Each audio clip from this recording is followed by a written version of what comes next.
কালকে রাতে দেখলাম একসাথে, আজকে সকালে আবার এক লগে। হ্যাঁ, আজ আমি ওকে ডেকেছি বকুল। সকালে দেখলাম তুমি বাড়িতে কার সাথে যেন ফাইট করছো, তাই ওকে আমি ডেকেছি। হ্যাঁ ভালো হয়েছে। চলো বাড়ি চলে, এখন আসো। এখন না বকুল, আমি ওর সাথে এখন ঘুরবো। ঘুরবা?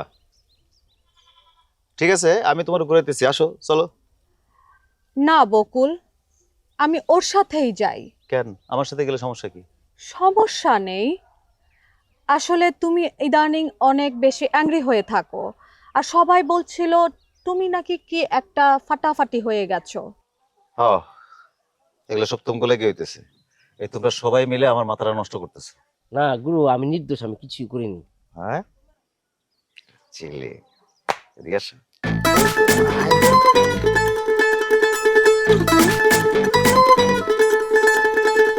কদ্দুর কেমনি কি?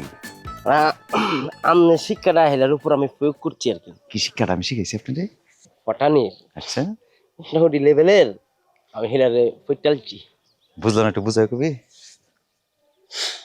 কইতাম লজ্জার কথা, মানে মোটামুটি হেলার লগে আমার একটা খাতির তো হয়ে গেছে আর কি। হ্যাঁ, খাতির তো লোক বই বোকা, সে তো খাতিরেরই মানুষ। তার লোক তো সবাই খাতির হয়। আসার পর থেকে সবার সাথে খাতির করে, সে তো খাতিরের গোডাউন।